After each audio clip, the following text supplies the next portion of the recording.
before I make my first introduction, I want to thank everybody who's actually listening. Make sure you share this on out. There will be some missteps. I am not professional. I am not the Black Oprah.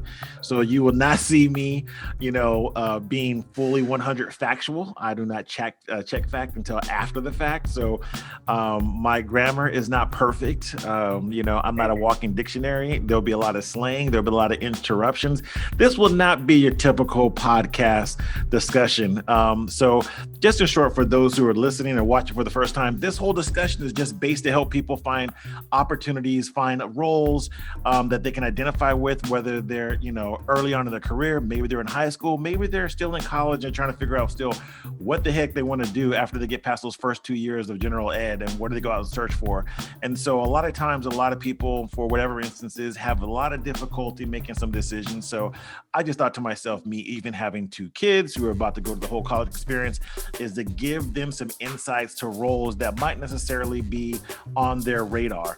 And so before I start, I want to make, as my intro, I should say, to my first guest of the first ever InternGuy show, I want to introduce somebody who has all the energy, all the love, who is always there to support, who is always an individual who has a breadth of knowledge.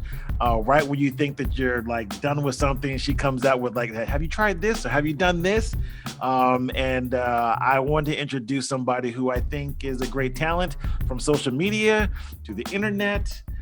We call her Gabby, but this is my friend, my go-to, my home slice, my sister from another mister, yes! Gabrielle Woody. Thanks, Charles. I'm happy to be here. Same sentiments to you. You've been my ride or die. Charles, fun fact, picked me up at orientation when I started at my recruiter role at Intuit. So I'm sure we might dive into that, but ever since he picked me up from orientation has been there for me. So happy to be here. Yes. Now I told Gabby, I said, the hardest part about doing podcasts is that what I see is that a lot of people will start on a podcast and they will turn to like the radio DJ guy and they'll be like, hey, what's up? Now we are here. And I felt like I kind of started that route. Right. But that mic. Yeah, it's the microphone right here. So for those who are like listening on a podcast, you don't see this mic that I have here. I'm rocking it so freshly. So, but I didn't want to be in a position. I didn't want to be one of those people who just kind of like gloss. I wanted to talk like I'm having a real conversation with somebody. And so nevertheless, I was like, the first person to kick it off is somebody who has a recruiting background similar to mine. So that way, when she comes back on this show with me, you guys will hear her. There'll be a lot of laughing, a lot of giggling, a lot of insights, a lot of sipping the tea. Yeah. So, we just want to make this very casual for those who are listening. And so I didn't want to be that person. I just want to be like a regular, like I'm talking to one of my friends. And that's how I want to present all of our discussions here today. So with that said, I just want to let anybody know who's listening, everybody's going to have a different opinion about, opportunities and which way we want to go. But we just want to follow everybody's journey in some way. Maybe somebody can identify with it. And so I have some rapid fire questions for my girl, Gabby. Just so we can kind of get to know her, and then I might interject in some of these. I know I say they're rapid fire, but we can go a little bit slow if you want to. Jump into your. So before we get into your journey, I just want to kind of get people to understand who they're listening to and who they're hearing from on this call or this discussion. So with that said, I just got a few questions, and keep in mind, this is during, kind of like towards the end of COVID, like we're still in COVID, era, but I just want to kind of figure out just a little bit about Gabby, let you guys get a little introduced to her by some of these quick topics. We'll be talking about a whole host of things, but I just want to kind of get a little rapid fire questions for Gabby. So are you ready? Let's do it. All right. Let's do it. All right. So, first question, are you more of a texter or you prefer, calling somebody up? I prefer FaceTime. So, text, people misunderstand what you're saying sometimes. So I like FaceTime or just talking on the phone. Yeah, and this is with friends and family, or just Yeah. because some family members, Friends and family, work, just text me. Well, Work, there's a you can few. send me through our instant message. No, but my friends that are coworkers call me, Okay, I'll just say that's good. there's a few family members who'd be like, just text me. All right, I don't really need to see you. All right, favorite city in the U.S. besides the one you live in? I Oh, want to New guess. York I want to City. guess. Can I guess? Oh, Oh, sorry. did you say? What did you say? New York? I did say New York. Yes, I knew it. I never had a bad meal there, never had a bad trip there. New York never lets me down. But where's your best meals at? Either New York City or Las Vegas. Oh, I totally thought you were gonna say New Orleans. All right. Oh, wait. Oh. I know. But New Orleans, we'll leave it with your that first. is We'll leave it with true. your Because first. I'm not even a big seafood person, and I was eating seafood the whole week we were in New Orleans. We were at a conference, so that's I know it's hard. hard. Well, let's leave it with New York. But we Well, New know York is that just like a you wide get variety, yeah. and it's It is like such a wide variety. the Italian food because Europe is so close to New York. It's like the same distance if I were to go from California to New York to Europe. I know. That And Italian food. I mean, I live in California, Bay Area, but you can't beat the bagels. You can't beat the pizza. It's you can't. And I know those are just some mediocre things, but yeah. It's quality though. Even the places that were rated like 3.5 stars, so good. I was Yeah. like, this would have been 5 in Cali.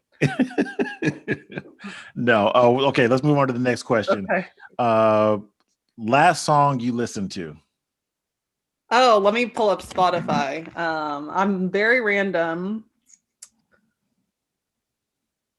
Problems by Black. Problems by I'm Black. 51 seconds into that song. So All right. I don't know I too was much. in a vibe, like a slow. Well, you know what? You're either probably working or just trying to de-stress because it's Friday. Yes. So for those who are listening, it's on a Friday. What about the last movie you've seen? I've been on like this Lifetime movie kick lately.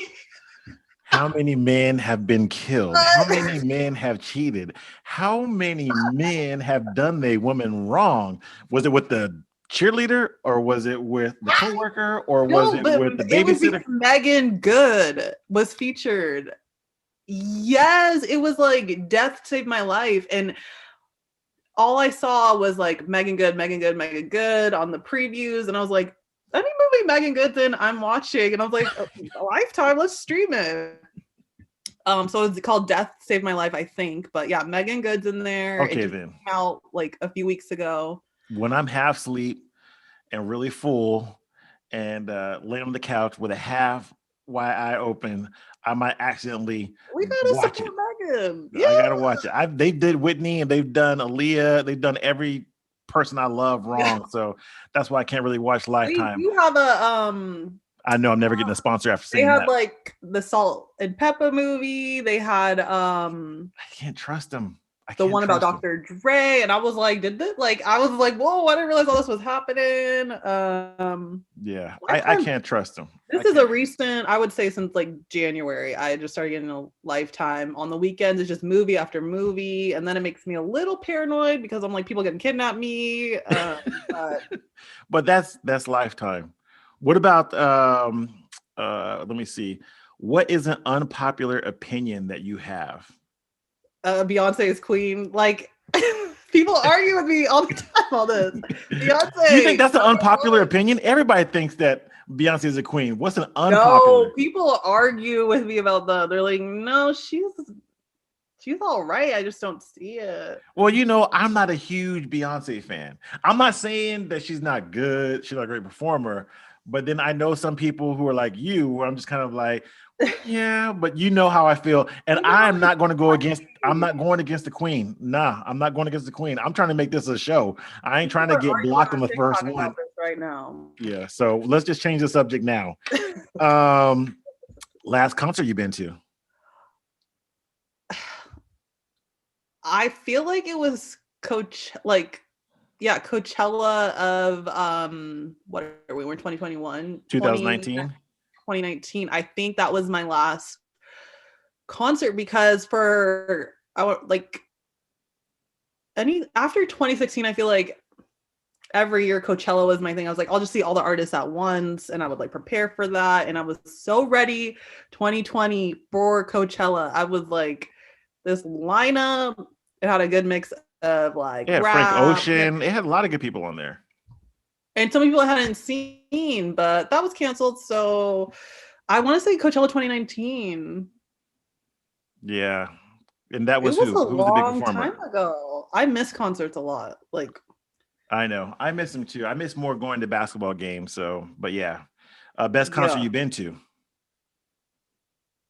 Oh, On the Run, Beyonce and Jay-Z. Everybody says that. I hear so many people say that. Ah, Everybody says that. I didn't I go was see trying it. to go twice. Yeah, everybody who went to that concert said it was fire. But On the Run 2, I was like, y'all did this in the first one. So Yeah. it's Same all old the same. original On the Run. They had to go get stood that there with paper. my They was mouth like, you know what, we could squeeze a little bit more paper to pay off this title. Yeah. You know. What about what age do you want to retire? 40, hopeful. Okay, we're gonna go ahead and move past this question real quick. That might not happen. Where and what was your first? We gotta monetize some things. I don't know. Yes. I gotta do something. I'm I being gotta do something hopeful. too. I'm trying to manifest it. I'm into manifestation now. I know. I will retire. Hey, I'm trying to monetize a lot of things. Now all y'all my witness. What about what was your first job? Like, think back, not like a family, like, can you babysit? Right. But like, what was your first job where you was like, welcome to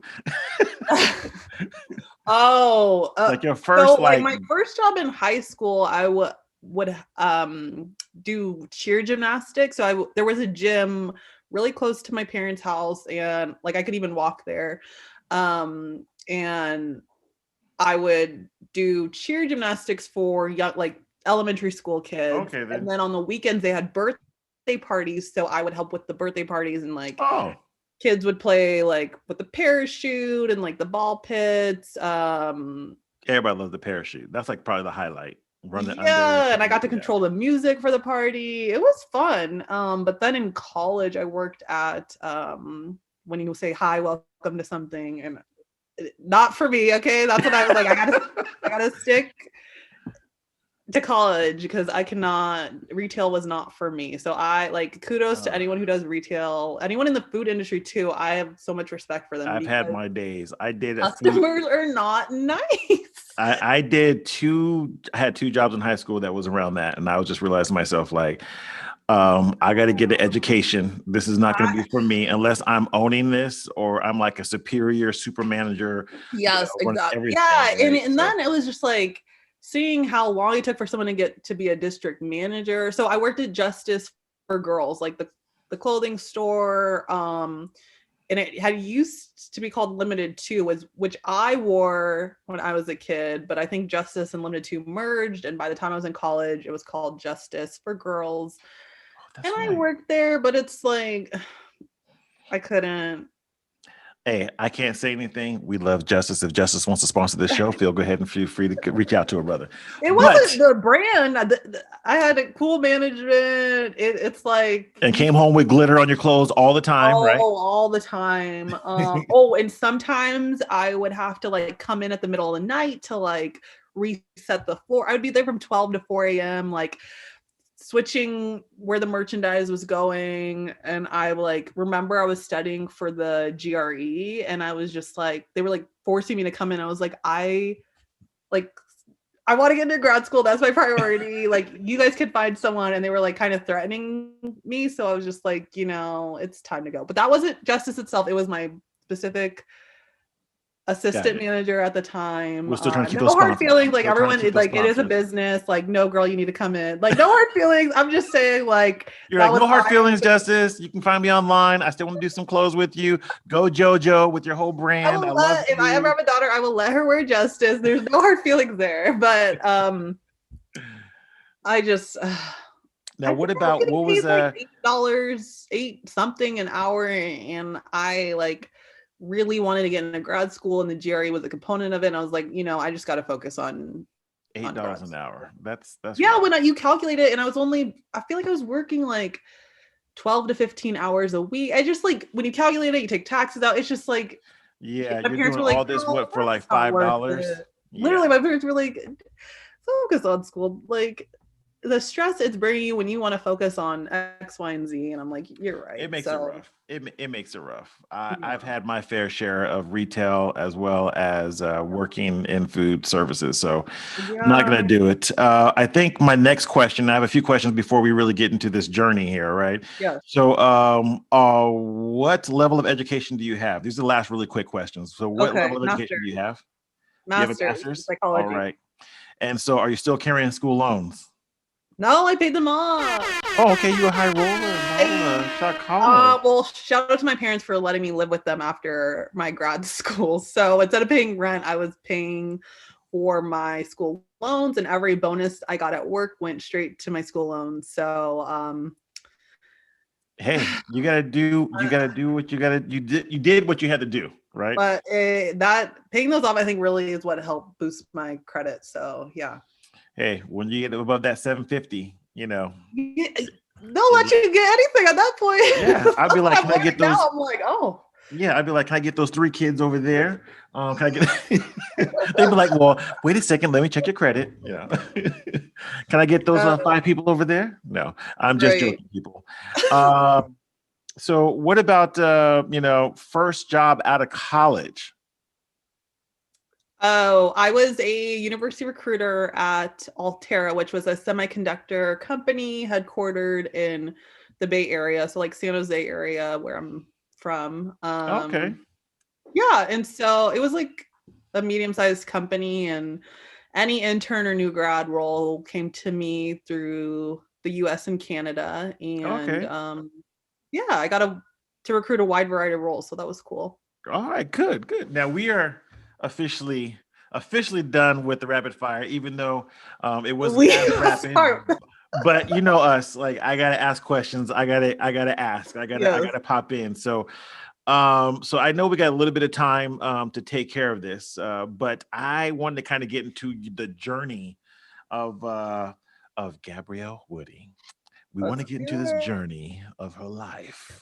So, I have a few questions here, and the reason like I said again, I wanted to do this is so people can understand to see their trajectory and see maybe if they can identify with somebody, that way they might feel like, hey, you know what, I can actually do this. It's like I listen to her Yeah. story, we feel like we're in the same kind of mode, we have the same kind of personality, like the same kind of music, like maybe this is something the route that I might want to take. So Yeah. everybody starts at a different place.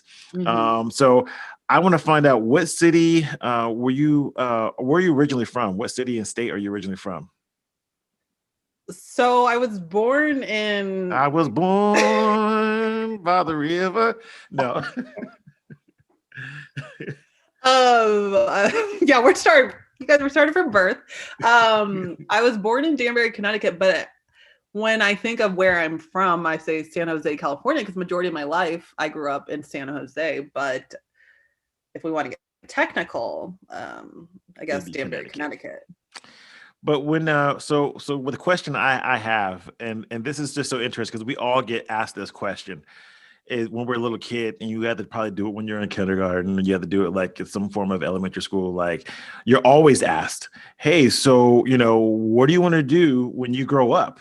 And so, can you kind of Right. remember what you kind of thought you were gonna do when you Yes. had been asked that question by family, friends, or even teachers? I wanted to be a professional dancer. I remember seeing the Nutcracker as a kid, and I like begged my mom. Hey, I begged my mom and dad to put me in dance classes. But we were that's when I was still in Connecticut and we were about to move. And so they were like, let's wait till we move. And then they put me in a really awesome dance school in North Carolina. So shout out to Carey School Ballet. What?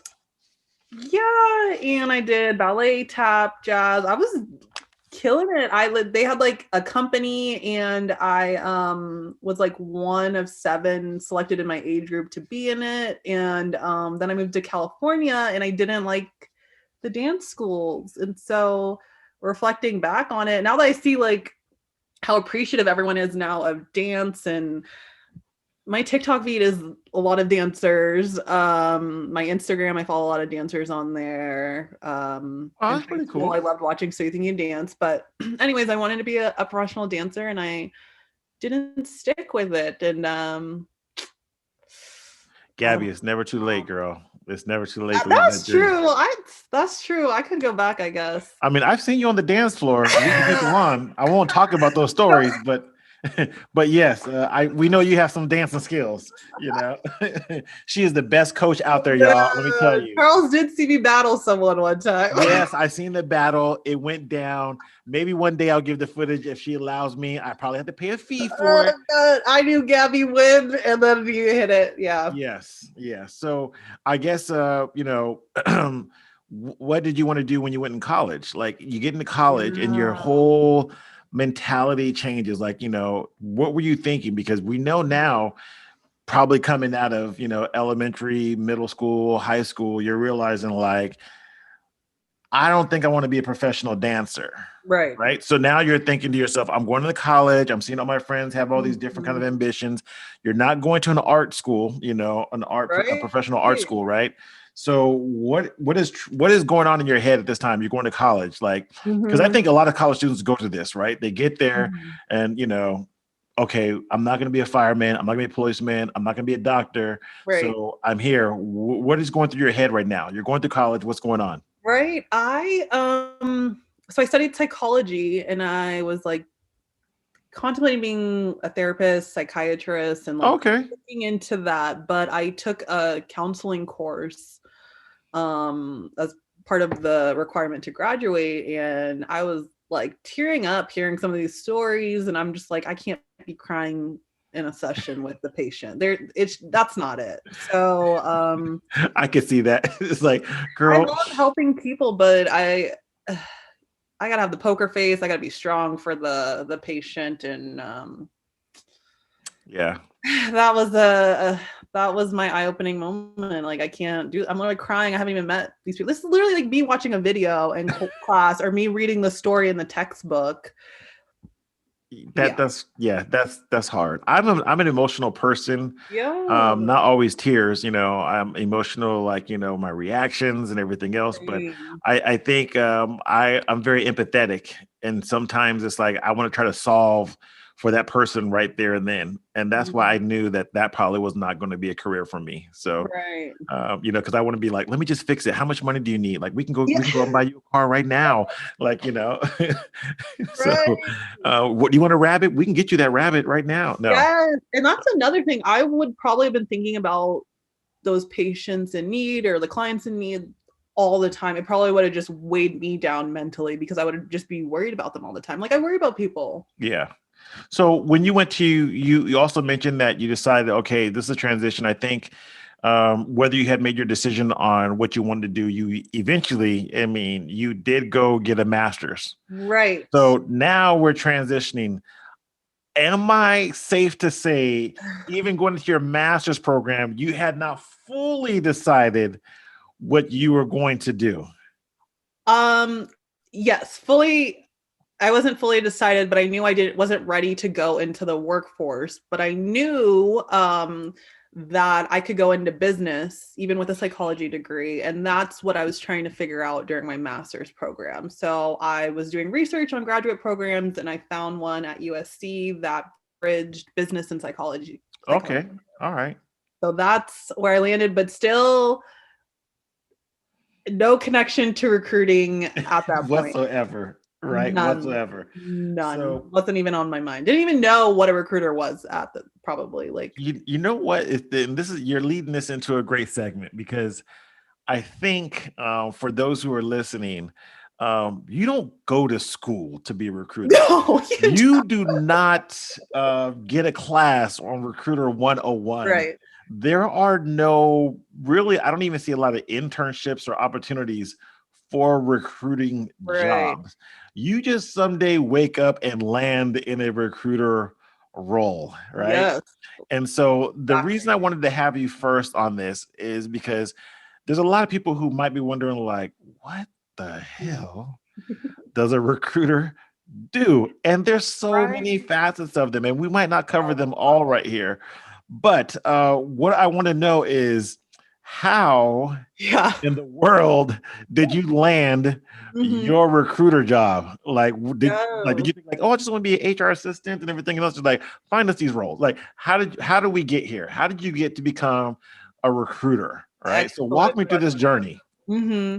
So during my master's program, I there was like an organizational psychology route, and then there was a consumer psychology route. And so consumer, you would go into marketing roles typically, and then the organizational is typically for people who want to go into human resources. And so I was able to narrow it down and go the organizational route, and knew that I wanted to still help people in the workforce. And I did a few different internships. So I did do a social media marketing one. That wasn't my jam. So that just solidified in my mind, like, okay, marketing isn't really the route I want to go at this time. Did a business development one. Um, Sales, I knew that wasn't my route. Cold calling, begging people to do something for me. Like, Yeah, yeah. I feel um, you. I feel you. yeah. And then my last internship was a human resources internship. And so I loved it. And my manager at the time mostly had me doing recruiting work. And I was recruiting at local universities in the Los Angeles area, and was filling intern roles. And so I landed into recruiting. I was most passionate about it. So majority of the jobs I applied for after school were recruiting, and I landed into a university recruiter role right out of college. And Oh, wow. very thankful for that, because traditionally you start off as either a coordinator or a sourcer and learn the ropes of recruiting Yeah. before you, if you're entry level, right, you usually start in that aspect. But I I think because my role had me coordinating and being the recruiter, it was just kind of like all in one out of Yeah. college. So I was the university recruiter, but I scheduled all the interviews. I did the offer paperwork. I did it end to end. But that, like, I feel like made me a stronger recruiter within, because I understood what the coordinators were going through. I understood Yes. like how I needed to communicate to the coordinators to make their lives easier, and that they're not chasing things down. And so Yeah. that we'll always be grateful for that job too. But the one thing I want to just kind of is share for a lot of different people, and maybe you want to kind of touch on this too, is that there's different areas of this whole recruiting process. There's Mhm.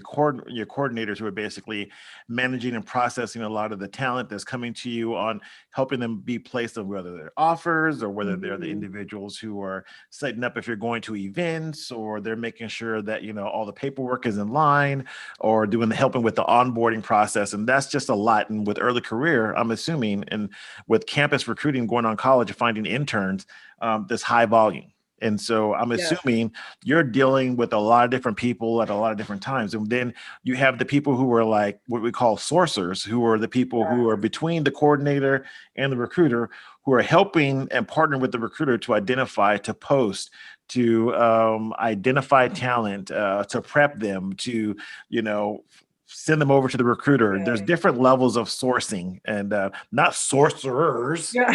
but sourcing. Everybody say it together. Sourcing. Sourcing. All right. Yes. And so they kind of can be between the coordinate, doing a little bit of coordination work and doing a little bit of the recruiter work with the Mhm. recruiter. And the recruiter is there to be the face of the company, be, the image, to help negotiate, facilitate, partner with the managers, partner with the business to find out needs, headcount, all these different things. And so at different levels, at different companies and different organizations, it all a little bit kind of, falls into different places, but having Right. all those aspects, Hmm. and seeing and working in all those realms, just I think makes you a better recruiter overall. So, Yes. so what? Let me ask you a more pivotal question for somebody who's like, okay, wow, well, this recruiting job, being a campus recruiter or early career, or going out and finding interns and people who are just looking for their first early career role. You've told me a lot of things that you sound by your tone that you like it, but what are the things that you don't like about? Like, just give me some of the things you like and maybe some of the things you don't like. Um, Great question. This is probably my number one. I don't like having to communicate that if someone's not getting an offer or that they didn't perform well in an interview. That's Yeah. always a tough phone call to have, because at the end of the day, like, the recruiters are trying to help you land that role. We're not picking and choosing. Like, you No. are our priority. We do want you in that role. So when it doesn't work out and we've built this relationship over a certain amount of weeks, depending on how long the interview process is, like, in university recruiting, like, some of these candidates I've met when they were a freshman in college, and we reach out every year, we try again. Sometimes it doesn't work out, and those are really hard when it's been a couple years long that I've engaged with Work them with on the person and they're not getting in, campus. right? They come to our events, and I know they're just as passionate about working at this company and going into that role. And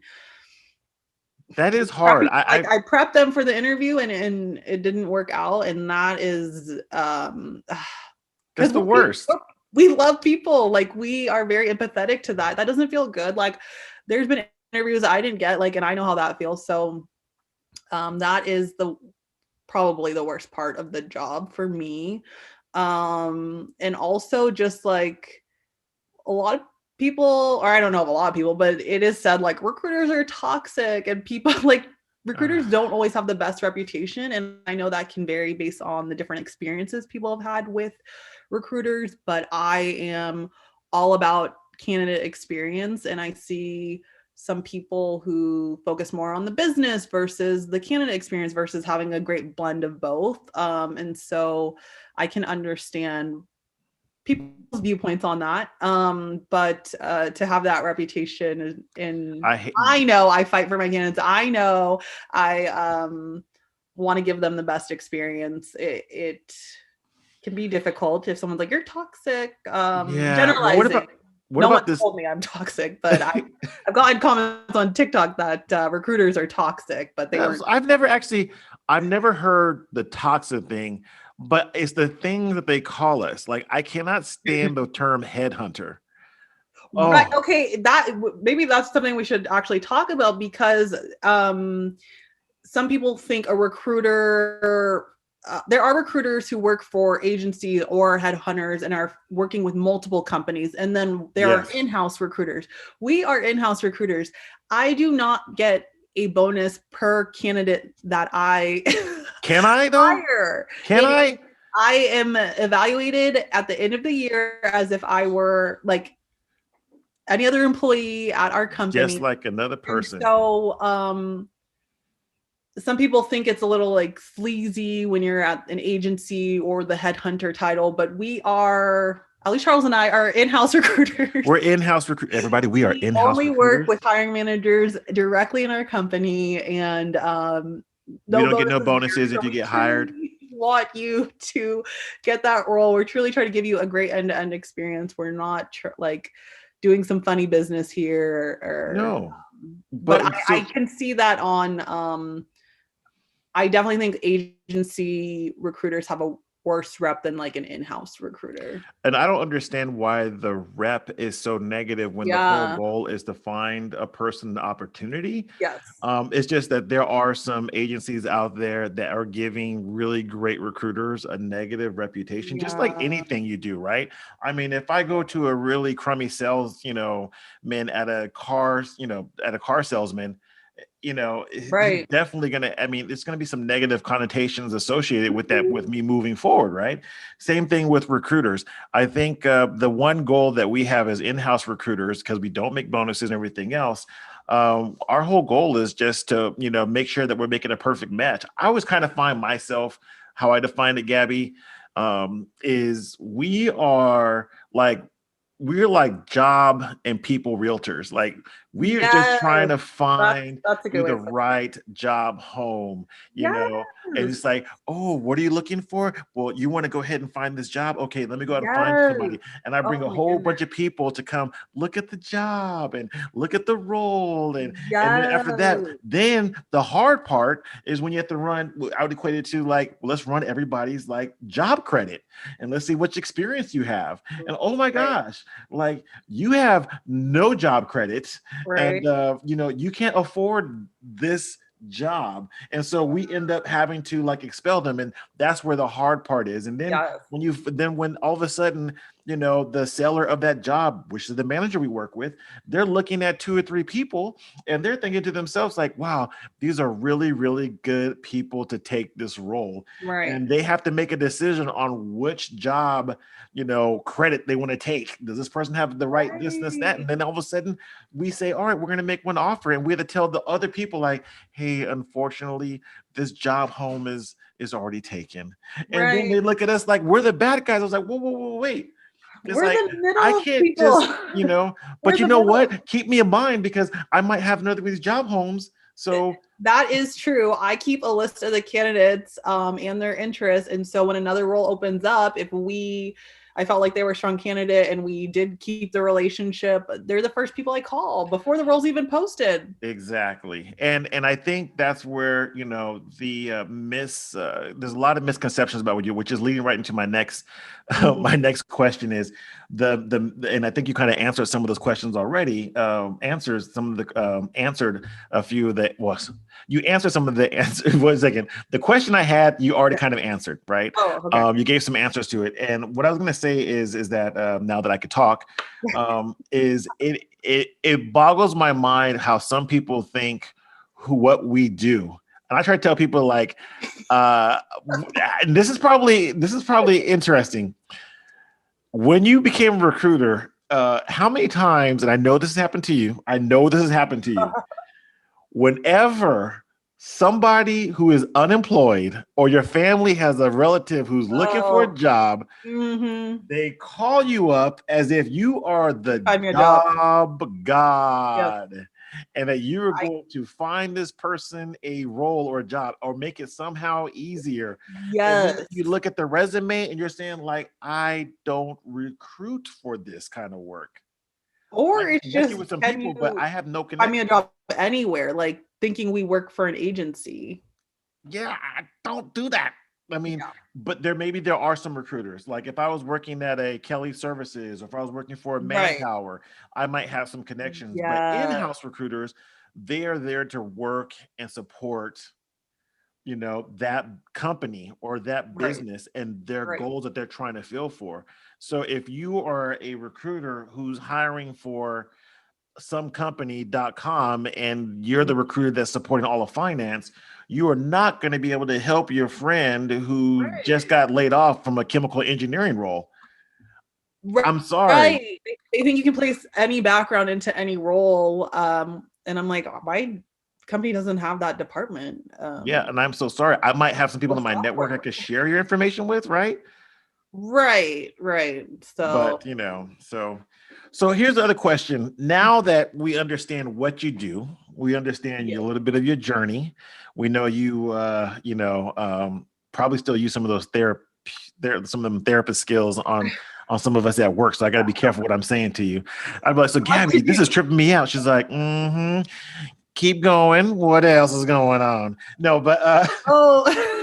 but but what I wanted to find out from you is if I want to find out from your skill set, how would you compare your style of recruiting if you were a rapper? If you had to match a rapper or singer to your Oh. recruiting style, what is your kind of style? associated with? Which singer, which rapper? That's a great question.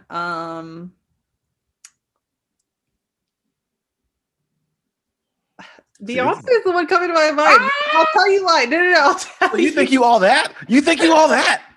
I think this is what I feel like I have in common with Beyonce. Okay, I want to hear this one. She does a lot of things behind the scenes, Okay. but then just like comes out of nowhere and everyone's like, where did this come from? I don't really talk a lot, but I need to start doing this. I don't really talk a lot about what I'm working on to like outside of our team. Like I'm just recently started posting more of like cool stuff we're doing on LinkedIn. Yeah. I do a lot of things behind the scenes. I think I partner with people at our company, and I don't vocalize it that much. Like I am doing a lot behind the scenes, and then when people hear of something launching, they're like, "Wait, what?" Like, what's going on? Like, I launched the HBCU Design Mentorship Program, and I've just received so much feedback, but no one really knew that was even in the works. And so, that's actually something I need to get better at doing, is just like bringing people along the journey and stop like being so shy about what I'm doing. And that goes Yeah. back to I am an introvert, and I actually think Beyonce and I have the same Myers-Briggs. So I'm INFJ. I believe when I looked at it, she was that, or she's similar to me in some senses of Okay, that. then. All right. So you're saying you're like Beyonce. I get it. I get it. I don't think I'm the best recruiter out there, but I think But your style, do you style feel like your wise, working style, yes. your work I ethic? I think, and even for candidates, I'm like having a lot of conversations behind the scenes that they don't know what's happening. I'm talking to hiring managers, business partners, finance, Yeah. leaders within the organization, and helping sell their stories. So yeah, I think I'm more behind the scenes, and then I just come in real quick with whatever's happening, and people are like, "What is this?" But yeah, Right. Well, no, I when you're saying that in the times I've worked with you, yeah, I could possibly, you summed it up pretty good because there are times yeah. where it's like I could listen to to Beyonce and be like, okay, then and then not hear anything. And the next thing you know, I'd be like, yo, did you just this girl just dropped the double album, double Yes, like visual movie, album. We and just it just launched her holds album. up. And there's times where I'm working with you and I'm doing stuff like, yo, Gabby, I got this great idea. I want to do this, this, this. We're gonna go to the HBCUs, we're gonna do this road tour or whatever. And you're like, oh well, I'm already doing blah blah blah blah blah. I was like, I know. I remember pulling up the spreadsheet of everything I was working on for the team in one of the like recruiter calls, and everyone was like, "What?" yeah. So that's why I kind of get it. Like you just out of nowhere be like, oh yeah, and I'm doing this. And I'm like, okay, then well, let me go back to the drawing board because I didn't know that we signed all these things up. So okay, then great. All right. I'm over here like Rihanna, Yes, like, all right, let me go but back to the drawing board, start all over. I think Beyonce, that's like cool for her because she is a big brand versus me. Like, no, I need to bring people along on the journey. Yeah. Yeah. So So I feel like that's so it. so before we wrap this up, I Okay. want to find out from you what advice if somebody is coming into Mm-hmm. recruiting. And like I said earlier, Mm-hmm. you and I, we just landed here. Right. And over the course of my discussions and these additional podcasts, I'll share my story and give everybody little Right. tidbits here and there. But what advice would you give to somebody who's actually trying to get in recruiting? Like, Yeah. That's a like where do they fall into? Like what hole do they have to fall into to get there? right. Yeah. And any advice is helpful. It's Yeah. not all advice is going to be perfect because everyone's going to have a different story. I'm going to be talking to Mhm. different recruiters all the time, but I want to find out from you, like, what advice you'd give somebody? Well, I feel like recruiting is a great role to have, regardless of what background you come from. As because I'm sure you're going to touch on this later, but you're from a technical background, and I Yeah. came from psychology, thinking I was going to be a therapist. And I've worked.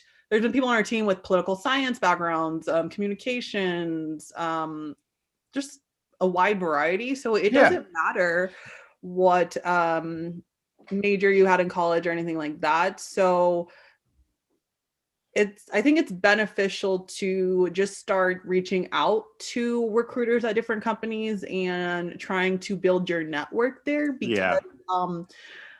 as we've been in recruiting now, like I know recruiters and VPs and so forth at so many different companies now, whereas like now I don't feel like I even need to submit like an online application to be Yeah. reviewed for a role. Like I've just grown my network where and people know who I am, where I could say like, hey, I saw this role, like, and get a phone screen or something like that. But I think especially in recruiting, it's really, really key to start networking. And even if you don't have, or if you already have a role lined up and you're in your early years, just like start reaching out to recruiters or managers at the companies, seeing what their day to day is like, how their Yeah. team operates, because recruiting is different at every company, and seeing what the different roles are and the key skills needed at each company are different. So I think at Intuit, we're very focused on being data driven and focusing on marketing, like how we attract the candidates. And we use a lot of design thinking at our Yeah. company, which is very could be different at a startup or another company. So reach out. I think the data, being data driven and knowing marketing is Yeah. key too. If you pick up a course on intro to selling or strong Oh communication yes. I think skills. that thing goes a long way, right? Yes. And there's so many courses online now for free, or YouTube, podcasts probably out there. There's probably recruiters with other podcasts that, if you hear their podcast or YouTube channel, try and connect with them on LinkedIn and share what resonated with you and start building that connection Yeah. there. We're in this virtual world right now where I think you can access a lot of skills now and build those. Oh, I think, and you don't have to be in the same look. You don't have to be in the same location as your company right Right. now, right? So Mhm. you can get that experience. If you're hearing this, it's just reaching out. I learned this from Clubhouse. I heard this, and I love this term. Your network is your net worth. You Oh, know, oh yes, that's a great one. I agree yeah, 100%. I was like, can you say that again? It was like your network Yes, is your net worth. And right. so if you are not connecting with people, if you are not reaching out to individuals, if you are not making these Yes, connections, when things all go down and you're like out of a job, yes, you're only going to be as good as your network. And right. so, if your network is strong, your net worth will be strong, 100%. right? And even just I connected with a person at another company, and she was like, "Oh, I actually have candidates I can refer to you, and they fit the profiles of roles I was hiring for." So it's like, even if you don't land a role at one company, the recruiter could pass you along to one of their friends at another company. So it's like, yeah, just keep networking. It's beneficial within business, but It also if you does. ever need a role or need to learn like what the critical skills are, because it is always evolving. I like from when I first started recruiting till now, the skills have definitely changed a little bit. So yeah. Oh, well, I'm about to wrap it up here. I want to find out from you. I know I can probably go on. Honestly, I mean, anybody's listening to this, I'm cutting this really short because Gabby and I can go for like 2 hours. Yes. If we have the time, When we can we go for were commuting home from work, because we lived in the Bay Area, and sometimes it would take 2 hours, we would be on the phone the whole time. the Just whole time talking about like, did you yes, just was I the only one who heard that? Yes, right. we've We had could our go days. on and on, Yes, y'all. go on and on and on. So, that's really great. I enjoy about having you, as a working partner and as an employee. Like we can just have these conversations Yes. and just kick them off no matter where at. And so, again, I'm not going to go on and on, but I want to find out from you, if people want to follow up with you, if people want to follow you and find out Sure. where you're at, Yes. if people want to stalk you, Can you give us first your social Don't say security stalking, 'cause number? you know I've been watching those Lifetime movies. I haven't been watching the but so just give us your social security number, your address. Uh, So my address is no, but on the real, if we want to find out where, people want to find out a little bit more about you and Mhm, hear more about what's going on, what mhm. different platforms can they follow you at, and Sure. where they can connect with you and get more information about who Gabby Right. Woody is. Yes, so I do go by Gabby, but on all of my platforms, it is Gabrielle Woody. So you can find me on LinkedIn at Gabrielle Woody, and I have a website, GabrielleWoody.com. And then on social media like TikTok and Instagram, I'm Career Confident. So it's like confident with an A, but yeah, feel free to reach out if you have questions, make that connection point if you're looking for a role or trying to get into recruiting. Happy to answer any questions. Yes. So I want to tell everybody who's listening right now, if you can, even if you have to rewind this, if you have to pause and go back, make sure you are following Gabby. You will not go wrong. Believe me. She's somebody you definitely want to have in your network. And she will Hire definitely too. No, just kidding. yes, you're like, and I want to hire you too. And she will definitely increase your net worth, basically based on what I just said. Your network is your net worth. So Yes. definitely connect with Gabby on all those different platforms. We're about to go to the after show. So I want Hey. to thank everybody who's listening. If you found that there was something that was on here of interest to you, make sure you go ahead and share that. Share the link, hit the like button, help me kind of help somebody else. So Yes. with that said, me and Gabby are going to stay here a little bit longer, but I want to thank you, Gabby, for joining the Charles Show. I've learned so much about you, and I've learned so much about your background. I was kind of blown away by some of the things you were saying. I did not even know that you were even from, originally from Connecticut. I know. I don't think I ever talked about it. I was like, San Jose, San Jose. Yeah, and not only that, just like your whole journey from school and everything Right. else, there was a lot of things that you were saying that were eye-opening, and I really appreciate you taking the time for this first podcast, right? So Yes. as we get popular, you are going to start seeing Gabby on some of these calls with me and Yep. some of these discussions, that we have on this podcast, and so thank you so much. All right. So thank you, Gabby. Hope to have you back. Yes. Thanks for having me. I'm so excited to be your first guest. I I know, can't wait right? for your next sessions. I will be listening. I'm doing it. I'm doing it, girl. I'm Yay! doing I've it. been All right. asking you so long. Ever since I I met you, I'm know. like, you need to be on YouTube, you need a podcast. And I keep bugging Charles, y'all. So now he's here. I'm so proud. I'm so happy. I can't wait to listen to everything. All right. Then. Well, hey, on that note, thank you. We're going to still stay on, but thank you so much, Gabby. Thank you. All right. Bye, y'all.